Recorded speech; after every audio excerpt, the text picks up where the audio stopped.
Cédric Rémy, qui est le co-directeur de ParisTech Shanghai, qui est aussi spécialisé dans la question des enjeux climatiques et de la transition énergétique, puisqu'il accompagne depuis 10 ans les décideurs publics en la matière.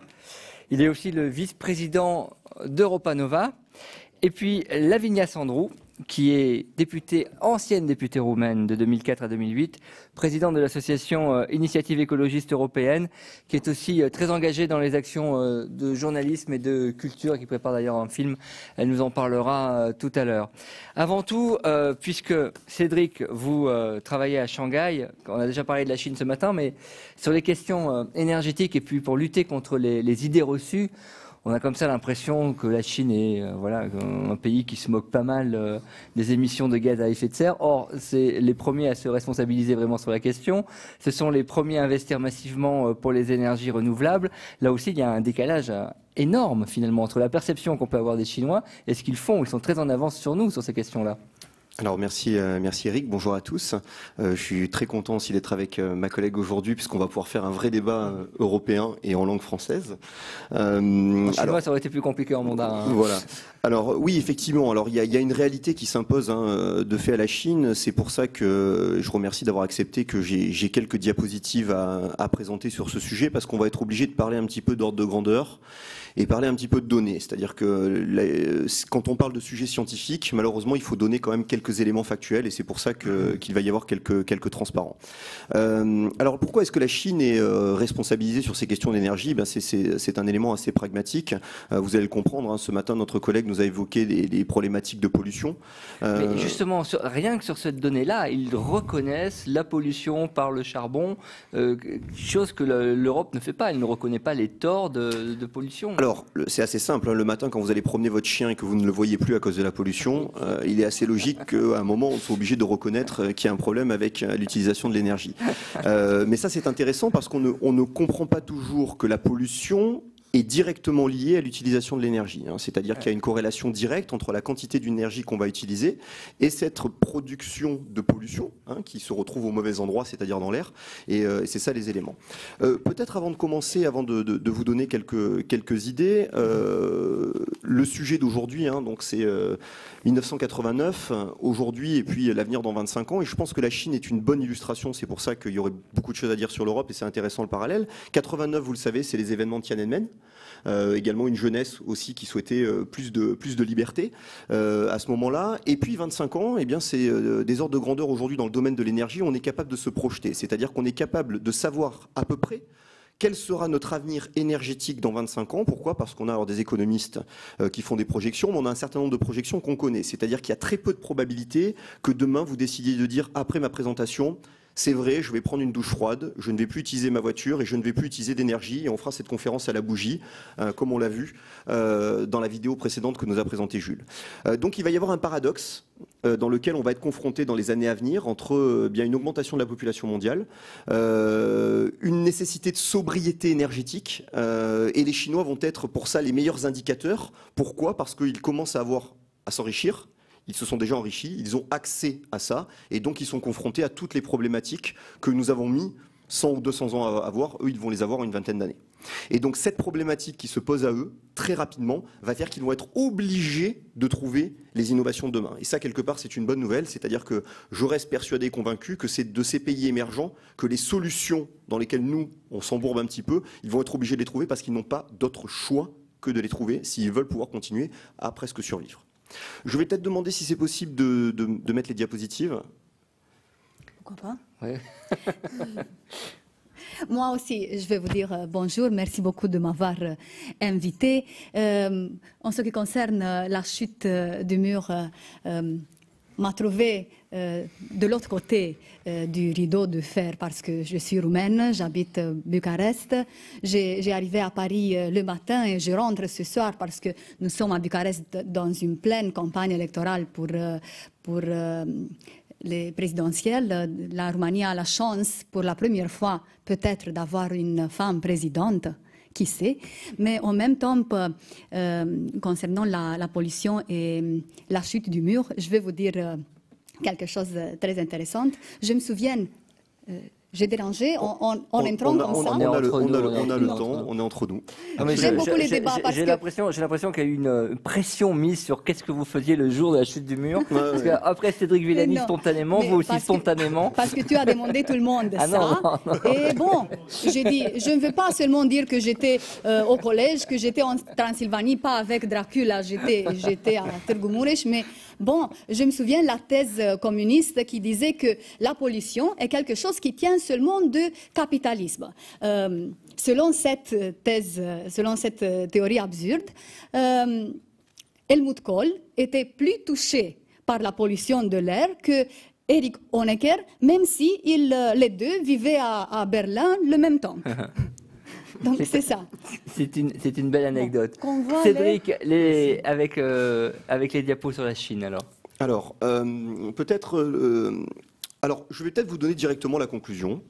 Comme ça, pour ceux qui vont s'endormir pendant la présentation, ils pourront se réveiller directement, absolument. C'est moi qui maîtrise là. C'est la technologie, ça, Eric. Pour ceux qui maîtrisent ces éléments, le point important sur la conclusion, vous allez le comprendre, c'est qu'en tant que pro-européen, il y a une question qui est assez simple, c'est que c'est complètement stupide d'avoir un autre débat au niveau européen sur la question de l'énergie. C'est-à-dire que se poser des questions au niveau national français sur une transition énergétique, et vous l'avez vu demain, je vais vous parler un petit peu des conclusions de ce qu'a donné l'Europe. Vu le petit nombre que l'on est, parce que nous sommes la minorité, et heureusement on a quelques collègues chinois qui sont dans la salle et que je salue, ça n'a pas d'intérêt. Donc c'est ça la conclusion du propos. Et ça, il est assez simple. C'est vendeur. Il est assez simple à évoquer par un scientifique que vous devez connaître, qui n'est pas un mathématicien, qui est Lévi-Strauss, qui est un anthropologue assez connu, et qui disait, lorsque je suis né, nous étions 2 milliards sur la planète. Lorsque j'ai eu mon doctorat, on était 3 milliards. Lorsque je suis rentré au Collège de France, on était 4 milliards. Et lorsque j'ai été professeur émérite, on sera 5 milliards. Et lorsque je décéderai, on sera 7 milliards. Il est mort un tout petit peu avant. Et vous connaissez les prédictions. Alors là, les économistes s'arrachent les cheveux. Mais on sait quand même que ce n'est pas Ebola qui va faire descendre le nombre de la population mondiale. Il faut avoir ça en tête. C'est-à-dire que le nombre de la population mondiale va croître. Il va y avoir de plus en plus d'habitants sur cette petite terre. Et vous le savez, on envoie des satellites, elle est finie. Donc ça, c'est un point important. C'est le premier point. C'est qu'on va être 10 milliards d'ici quelques temps, essentiellement lié à l'Afrique. Ce n'est pas l'Europe, même si on a une bonne démographie en France. Ce n'est pas la France qui va changer la donne au niveau mondial. Une mauvaise démographie en Europe. Oui, voilà, absolument. Le deuxième point qu'il faut comprendre, c'est que depuis que l'on a accès à l'énergie, depuis qu'on a accès à l'énergie facile, on l'a vu dans la petite vidéo, ce qui n'était pas le cas avant, eh bien la consommation d'énergie par habitant n'a fait que s'accélérer. Pourquoi ? Eh bien parce qu'on a tous un smartphone, on utilise une voiture, on prend l'avion, on utilise le train, on se déplace. Et donc il y a une augmentation générale de la consommation. Et à chaque fois que l'on découvre des nouvelles énergies que l'on peut utiliser, eh bien elles ne remplacent pas une autre, c'est ce que vous voyez dans le slide derrière moi, eh bien on les utilise pour avoir des nouveaux éléments.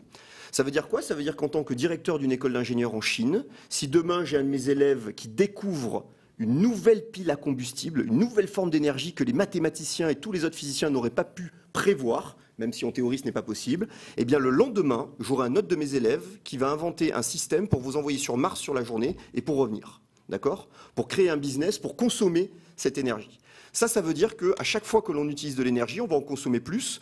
D'où les questions intéressantes, si on parle de gaz de schiste, on en parlera. On sait que si on utilise de nouvelles énergies, la vraie question n'est pas de savoir est-ce qu'il faut l'utiliser, la vraie question c'est qu'est-ce qu'on va en faire de cette énergie. Parce que si c'est pour consommer plus, eh bien on peut se dire que ce n'est pas forcément les bonnes questions que l'on se pose, et je pense qu'on pourra y revenir avec ma collègue sur ces questions de gaz de schiste. Quand Cédric parle de gaz de schiste, regarde toujours à moi, mais il me regarde, les gaz de schiste. Non, je ne suis pas pour l'exploitation de gaz de schiste, non, je suis contre. Et en Roumanie, il y a un grand débat parce que le gouvernement ne veut pas donner une loi comme en France pour interdire l'exploitation des gaz de schiste par fracturation hydraulique. Bon, on y reviendra. C'est pour ça qu'en Roumanie, les journalistes et les militants écolos doivent être tout le temps actifs parce que le gouvernement n'a pas voulu donner une loi comme ça jusqu'à maintenant, mais qui sait, on va encore presser, on va faire quelque chose.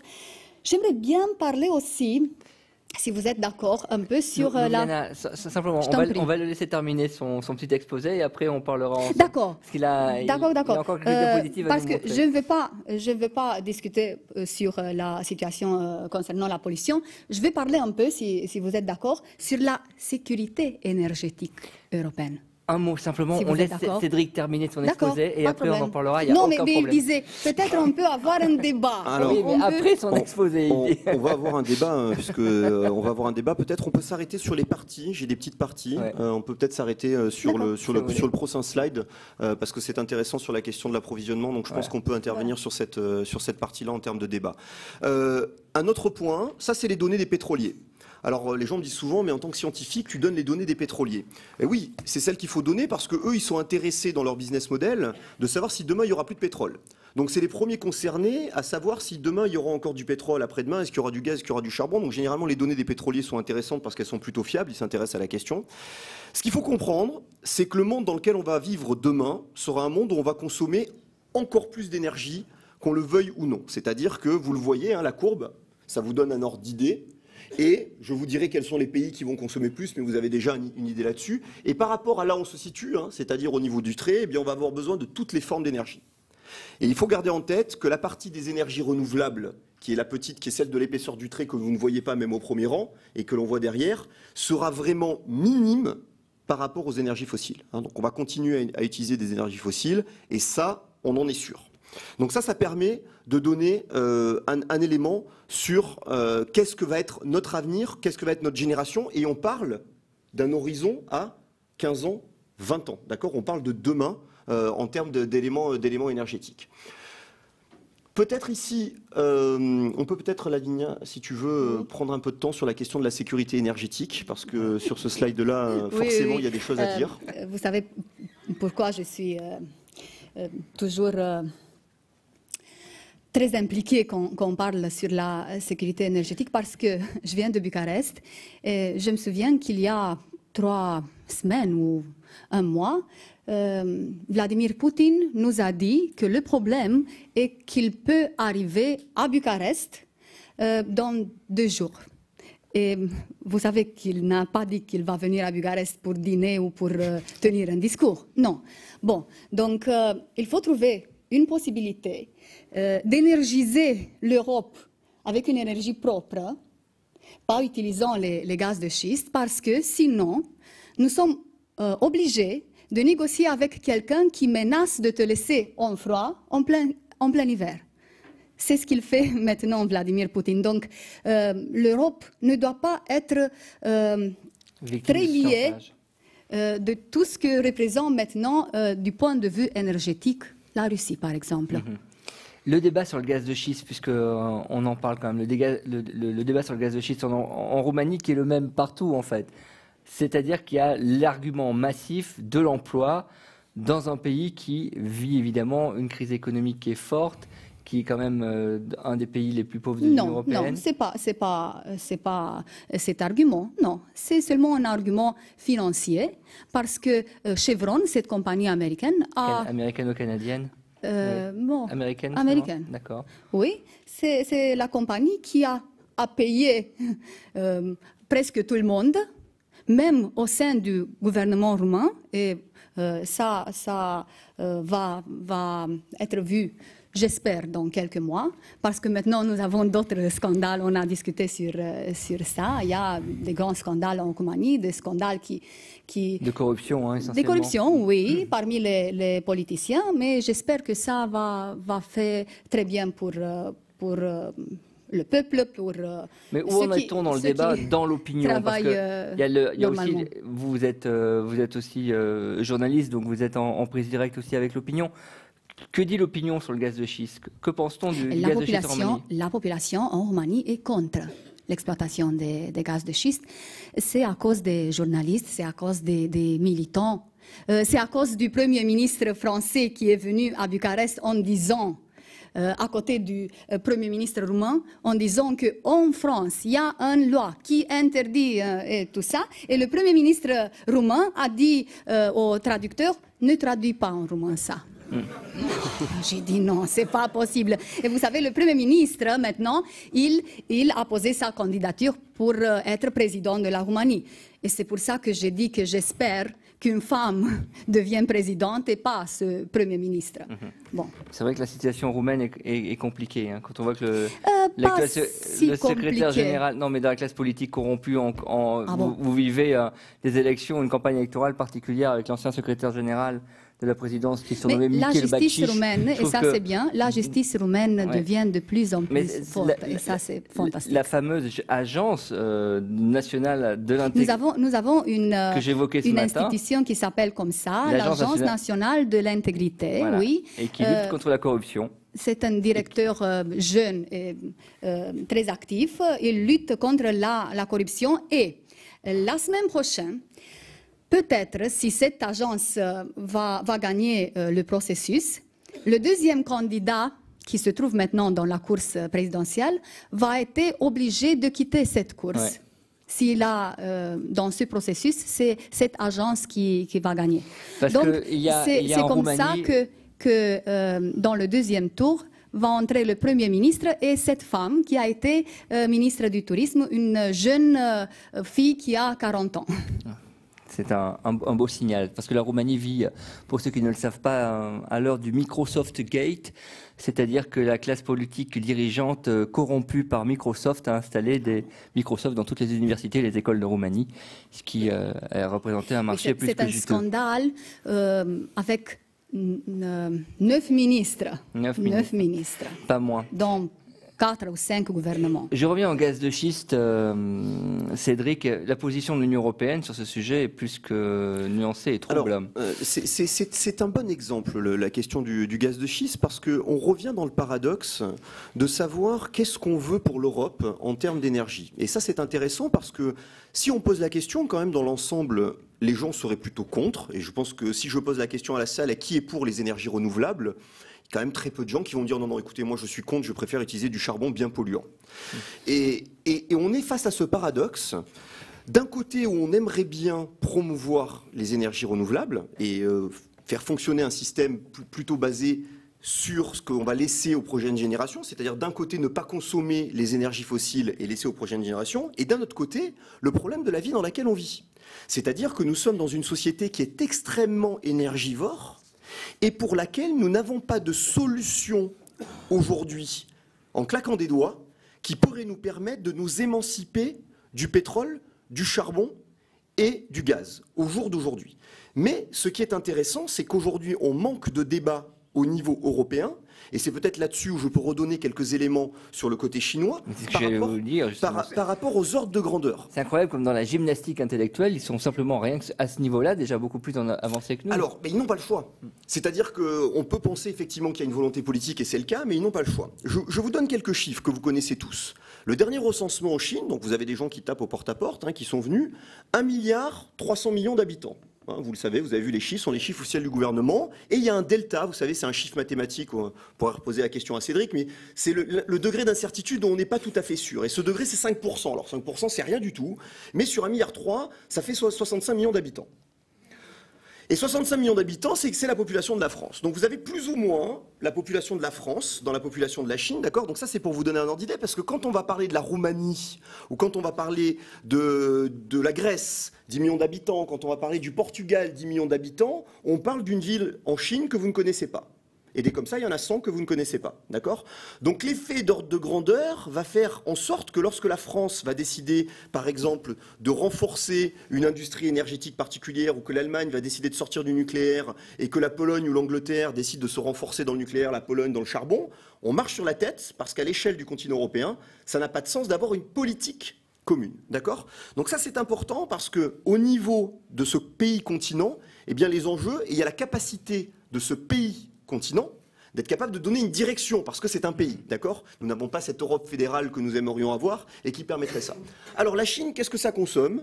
Ça consomme du charbon. C'est facile, ça consomme, toute l'économie fonctionne au charbon.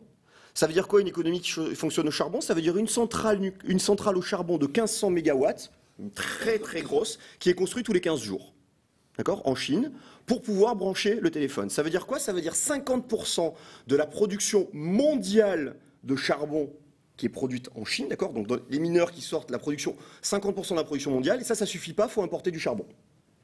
D'accord? Donc même avec 50%, ils ne sont pas autonomes de ce point de vue-là. Ça veut dire qu'au niveau du pétrole, la Chine produit 5% de la production mondiale de pétrole, ce qui est énorme, 5%, hein, c'est déjà un très très gros pays, des pays du Golfe, 5%. Mais malgré ça, eh bien, ils sont obligés d'importer énormément d'énergie, d'accord? Vous voyez, ça c'est en millions de barils par jour. Hein. Et ça va continuer, on est en 2014, ça va continuer, d'accord? Alors évidemment, ils importent cette énergie pour construire nos jeans, nos téléphones de marque à la pomme, que je ne citerai pas pour ne pas faire de publicité, mais qui valent quand même 700 ou 800 euros, et que vous utilisez. C'est pour ça qu'on importe de l'énergie, d'accord? C'est pour revendre ces biens de consommation. Alors, le paradoxe que l'on a à côté, c'est que la Chine a bien compris que comme elle a du charbon, mais elle ne peut pas rester sur cette quantité-là, elle est également le premier pays au monde producteur d'énergie renouvelable. Hein, c'est-à-dire que ça, on l'oublie souvent, mais c'est le pays qui fait le plus pour les énergies renouvelables. Alors, essentiellement sur l'hydraulique, vous le savez, c'est les fameux barrages, mais également dans l'éolien et dans le solaire, d'accord? Dans l'éolien, la Chine a prévu qu'en 2050, ils auront 17% de leur mix énergétique qui sera produit 17% qui sera produit par l'éolien. Donc c'est-à-dire une révolution, mais une éolienne, ça ne produit pas comme une centrale au charbon. Je ne vais pas vous parler des lois de la thermodynamique, mais en gros, ce que je vais vous dire, c'est que du pétrole et du charbon, ça brûle bien, ça fonctionne bien, et ça marche bien pour produire de l'électricité. D'accord? Et c'est ça le côté du paradoxe, c'est-à-dire que par rapport à notre consommation et par rapport à l'énergie qui est disponible, eh bien on a plus intérêt à utiliser ces énergies fossiles. D'accord? Donc ça, c'est un point important qu'il faut garder en tête, c'est-à-dire une volonté forte de la Chine d'investir. Pourquoi? Parce qu'ils ont besoin d'indépendance énergétique. Ils ont besoin aussi d'éviter les impacts en termes de pollution sur leur environnement, mais les solutions ne peuvent pas être trouvées du jour au lendemain de ce côté-là. Alors, ce qui est terrible, c'est que vous dites les Chinois n'ont plus le choix, ils sont dos au mur. Est-ce qu'il va falloir attendre que les Européens soient dos au mur pour réagir? Alors, la question pourrait venir des prédictions que nos économistes seraient capables de faire sur le prix de l'énergie. Et vous savez, être économiste, c'est quand même ce métier où on fait des prédictions et personne n'arrive à tomber juste. Est-ce que vous savez à combien est le baril de pétrole aujourd'hui? On n'est pas loin des 100 $, vous avez entendu parler qu'il est repassé en dessous, mais on n'est pas loin des 100 $.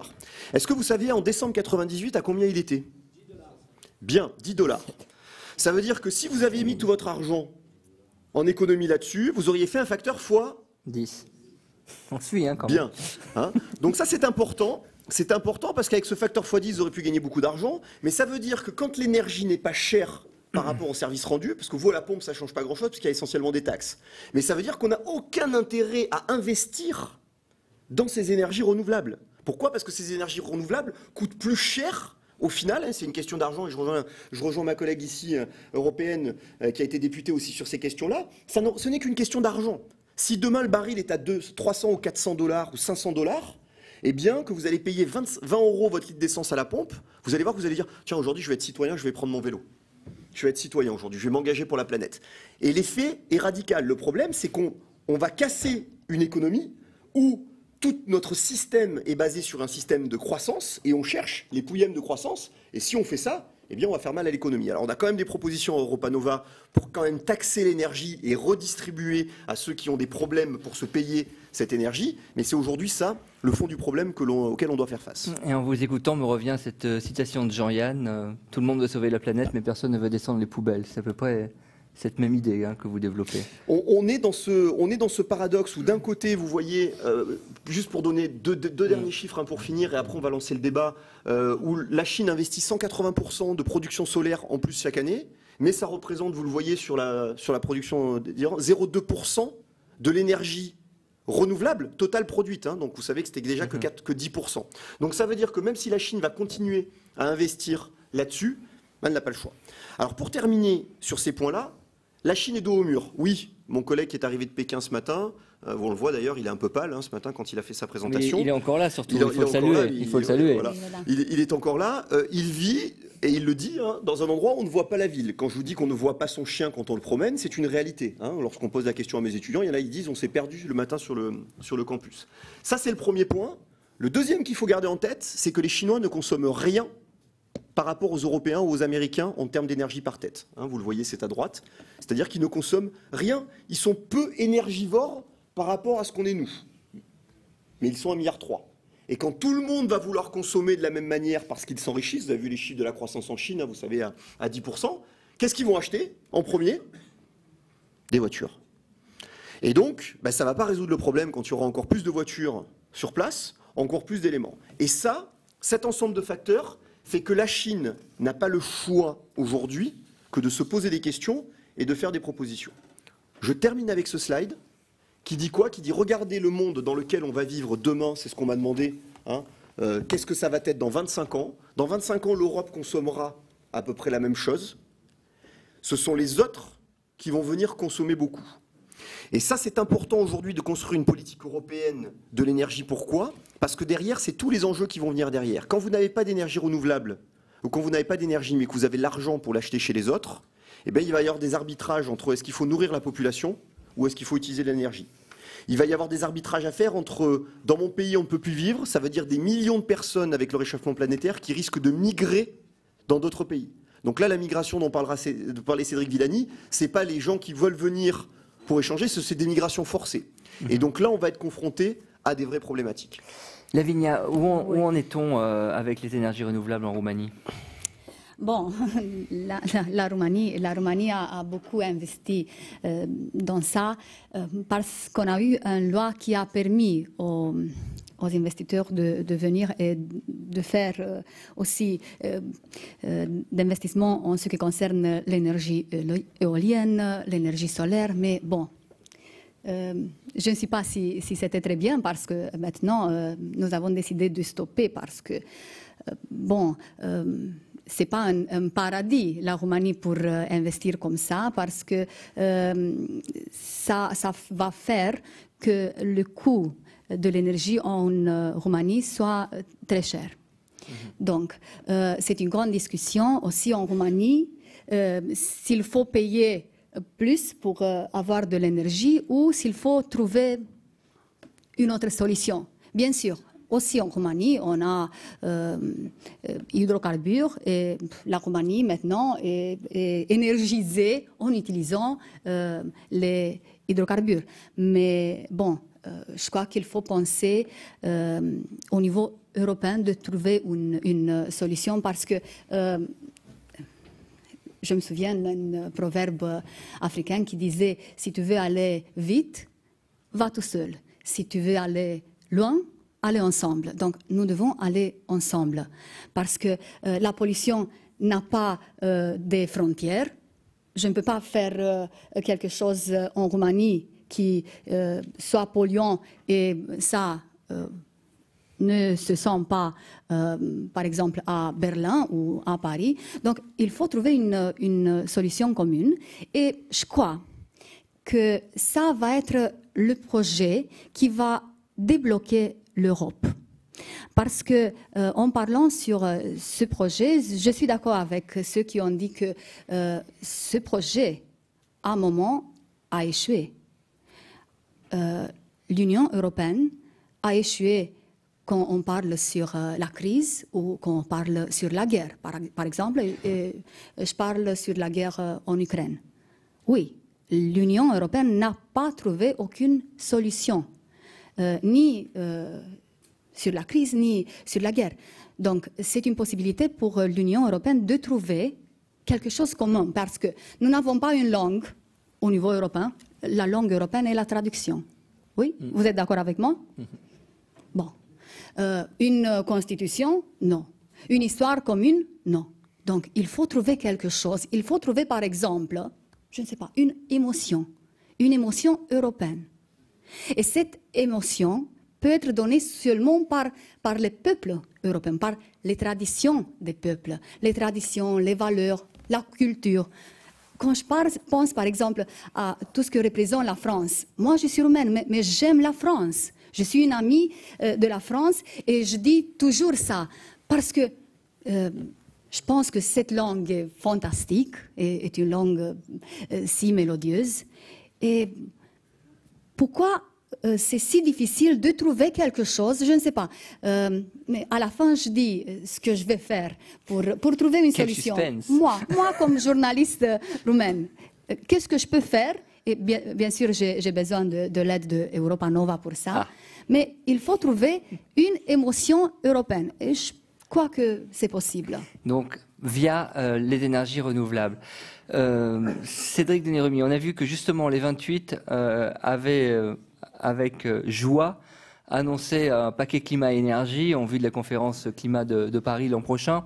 Et c'est vrai que c'est pour le coup la première puissance à s'engager, à engager des éléments chiffrés en vue de cette conférence sur le climat, essentiellement sur la réduction des effets des émissions de gaz à effet de serre et sur la transition énergétique. Mais d'emblée, tous les mouvements écologistes, toutes les associations disent que c'est vraiment des chiffres à minima. Que faut-il penser de tout ça ?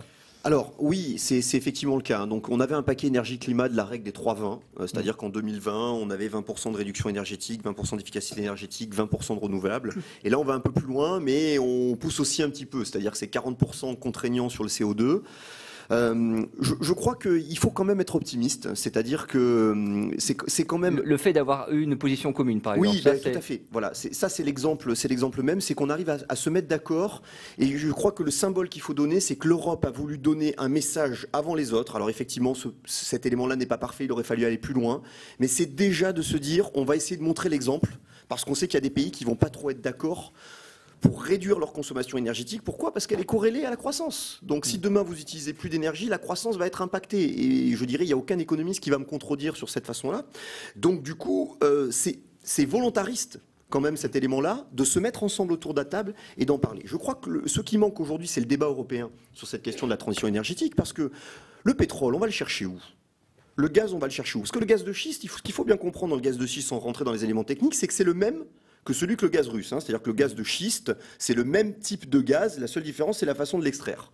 D'accord ? Mais c'est le même. Le composant du gaz, c'est le même. Et donc, du coup, on va le chercher où ? On va le chercher chez les autres, dans les pays d'Afrique, on va pas le chercher dans les pays d'Amérique du Sud. Mais là, aujourd'hui, on va le chercher chez nous. Alors là, ça gêne les gens. Ah oui, alors ça, tiens, il va falloir creuser dans mon jardin. Ça me pose des tas de problèmes parce que ça va polluer chez moi et moi, je suis contre.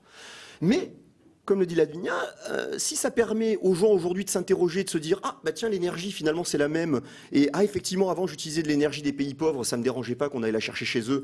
Mais qu'aujourd'hui, chez moi, ça me dérange. Bah, peut-être que chez eux, ça les dérange aussi. Et donc, du coup, ça permet de faire avancer le débat. Et l'important aujourd'hui, c'est que sur l'énergie, on n'a pas eu de grand débat au niveau européen pour se dire dans quel monde on veut vivre demain. Et l'Europe est un organe qui pourrait permettre ça. C'est ce qu'on fait aujourd'hui dans le débat sur la transition énergétique, c'est ce que fait Europa Nova au niveau national. Et il faut qu'on aille plus loin, il faut qu'on fasse ça au niveau européen. Parce que qu'on soit d'accord ou qu'on soit pas d'accord sur le gaz de schiste, sur le nucléaire, etc., ce qui est important, c'est de donner l'image, voilà où on en est, dans quel monde on veut vivre demain. Il faut faire. Quels sont donc vos engagements pour l'Europe ? Mon engagement, je te l'ai dit mais à avant moi, la discussion. Mais pas... Oui. Donc, moi, parce que je suis... Ils ont discuté sans nous pendant 1h30 en fait. Mais après, on fera une petite synthèse. J'ai pas eu le temps de parler cette semaine à téléphone, donc on a discuté un peu avant.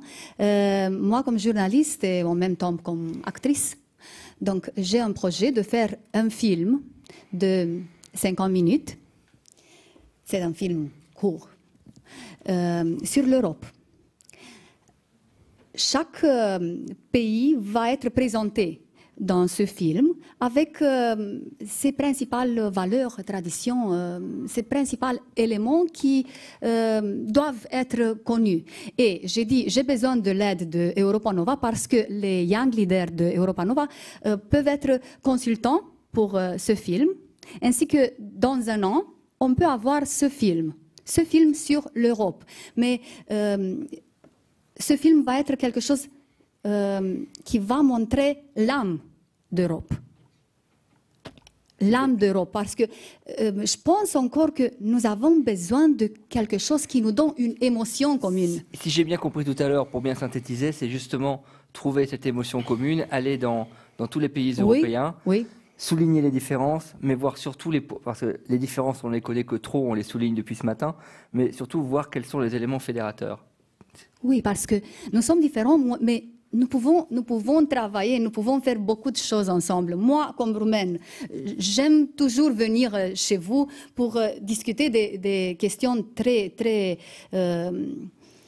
importantes. Par exemple, l'année prochaine, en Roumanie, mon association va faire ce débat qui a déjà commencé en France, organisé par Europa Nova, la transition énergétique. Donc, l'année prochaine, je vais avoir un débat similaire en Roumanie. Je vous invite de parler là, parce que en Roumanie, les étudiants et les gens parlent français, donc c'est bien. C'est toujours la barrière de la langue, parce que j'allais vous dire, mais nous ne parlons pas roumain. C'est toujours, mais c'est un vrai sujet. Hein. C'est pas un problème. C'est pas un problème. Ah, quand même. Les mots représentent seulement 7% d'une conversation. Donc, c'est une façon de voir les choses. Cédric, vos engagements. Alors, bon, mon engagement, il est à deux niveaux. Hein. Professionnellement, il est en tant que directeur d'école, eh bien, c'est de faire en sorte que mes étudiants chinois, parce que j'ai aussi des étudiants européens, mais que mes étudiants chinois soient francophones et francophiles. Hein. Et c'est au-delà, c'est-à-dire c'est la culture, c'est-à-dire que l'anglais est la langue de travail partout dans le monde. Quand on est ingénieur, on parle anglais. Quand on est scientifique, la langue de l'échange, c'est ça. Mais le français, c'est également la culture derrière. Donc, c'est la langue de la diplomatie. Oui, mais c'est aussi la langue de l'amour, la langue de la passion, la langue du romantisme. Voilà. Il y a aussi beaucoup de choses. Et c'est dans l'imaginaire collectif de nos étudiants chinois, et nos amis chinois ont appris là-dessus. Mais c'est plus un engagement pour la France que pour l'Europe, ça. Et la France fait partie de l'Europe. Oui, mais bon. La France fait partie de l'Europe, il ne faut pas l'oublier. Et je suis parfois surpris de voir que nos étudiants chinois ont aussi des cours sur la culture européenne, qui parfois ils croient plus en l'Europe que nous, en fait. C'est-à-dire que ces jeunes Chinois, ils sont intéressés parce qu'ils trouvent que c'est extraordinaire d'avoir été capable de faire ça, cette Europe, qui nous protège quand même d'un certain nombre de choses, qui nous a permis de se développer, qui, moi, je ne connaîtrais pas la guerre, même si mon père, certainement, est toujours en train de me dire, quand même, il faudrait peut-être acheter quelque chose aux États-Unis, on ne sait jamais s'il y a une invasion, on ne sait pas qui, mais il peut y avoir une invasion. C'est qui reste dans ces générations présentes, et les populations chinoises, parfois, mes collègues chinois, eux, ils sont prêts à partir aussi, parce qu'ils n'ont parfois pas toujours confiance. En Europe, on avait cette confiance qu'on perd un peu, mais on a quand même ce grand projet européen qu'on a construit autour de nous. Et ça, c'est quand même extraordinaire, parce qu'on ne l'a pas construit autour de la guerre, on l'a voulu de manière volontaire, et ça, c'est unique. Et sur le plan personnel, de mon côté, c'est essentiellement militer. François Villeroy-de-Galhau parlait d'une cause. Je pense qu'il faut des causes nationales, il faut des causes internationales, il faut une cause européenne. Personne n'est contre l'emploi des jeunes. Je ne connais personne qui dit non, nous les jeunes, on ne veut pas qu'ils travaillent, on ne veut pas qu'ils aient de l'emploi. Ce que disait François Villeroy-de-Galhau ce matin, ça c'est une cause européenne sur laquelle on peut s'engager. Sur l'énergie, personne n'est contre léguer une planète viable à nos enfants, consommer moins d'énergie qui va polluer la planète et essayer de faire quelque chose. Personne n'est contre. Et bien là, il y a une cause où il faut se mobiliser, mais il faut le faire au travers du dialogue, et il faut que les gens puissent avoir accès à ce dialogue-là. Et ça, c'est une forme d'engagement qui, à mon avis, pourra marcher sur des grands thèmes internationaux. Question récréative, le jour de la chute du mur. Alors le jour de la chute du mur de Berlin, j'ai regardé exactement, j'avais pas tout à fait 10 ans, mais j'ai un souvenir très particulier parce que quand j'étais plus jeune, j'étais déjà scientifique convaincu, fanat d'entomologie et de morphologie des roches, donc j'aimais les cailloux, plus simplement.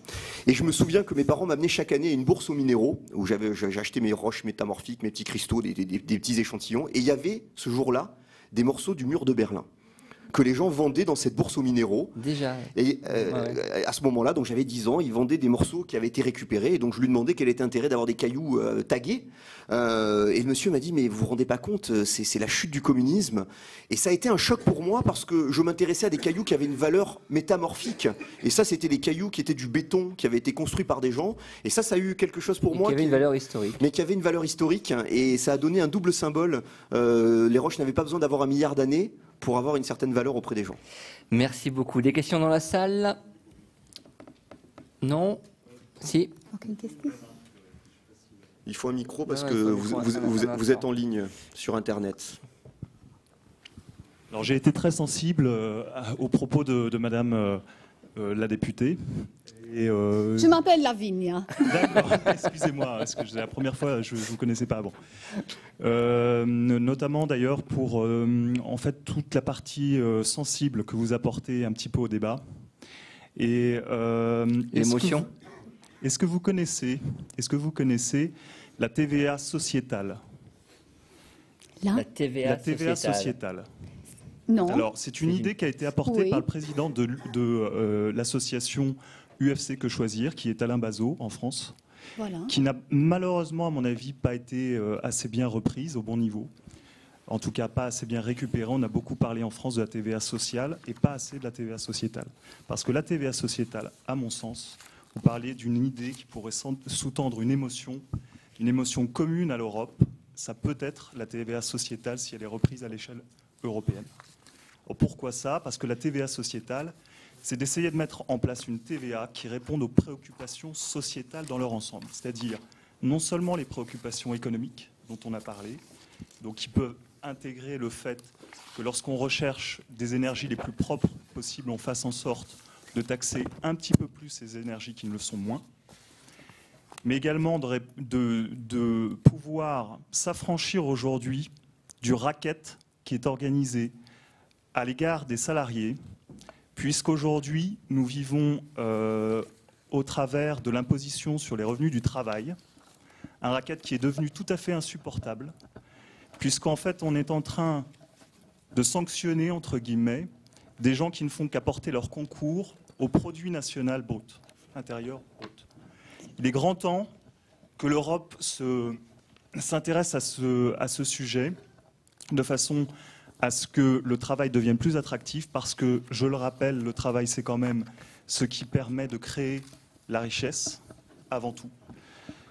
Et par conséquent, si les salariés, déjà, on ne leur imputait pas de cette part-là, elle reviendrait à la consommation et elle rentrerait dans le système économique comme autant de cercles vertueux par la suite. Mais la TVA sociétale, c'est bien plus que ça. La TVA sociétale, c'est finalement ce qui va permettre de faire levier sur les productions pour que les productions soient plus propres et pour qu'on ait un avenir où les produits qu'on va consommer deviennent plus qualitatifs. C'est-à-dire que, là encore dans l'émotion, qu'on ait un plus grand respect dans l'avenir. Moi, aujourd'hui, quand je me balade comme vous dans les supermarchés, je ne suis pas bien sûr de ce que je peux trouver dans les produits, et ça m'inquiète, il n'y a pas une assez grande traçabilité. Et il est grand temps qu'on rentre dans une nouvelle ère, dans une ère où on invente, cette fois-ci, les grandes surfaces sociétales. Il y a aujourd'hui des initiatives comme dans le groupe Leclerc qui sont en marche et qui sont très intéressantes à regarder. Connaissez-vous le site coresponsable.com chez Leclerc? Monsieur, alors, je vais vous demander de conclure. J'aurais beaucoup de choses à vous dire. Oui. Madame, je voudrais simplement vous dire que je voudrais m'associer à votre initiative de film, car j'ai moi-même ma propre initiative. Merci. Et si on pouvait collaborer, ce sera avec le plus grand plaisir. Voilà. Merci, Oui, excusez-moi pour le temps que j'ai pris. Non, mais c'est simplement, Mais voilà. je vous demandais de conclure et merci de l'écho que vous portez à l'émotion. Merci beaucoup. À l'émotion de Lavinia Sandrou. Merci à tous les deux. En tout cas, pas d'autres questions, je crois? Non. Merci. Cédric, Lavinia, merci beaucoup. Merci beaucoup. Merci.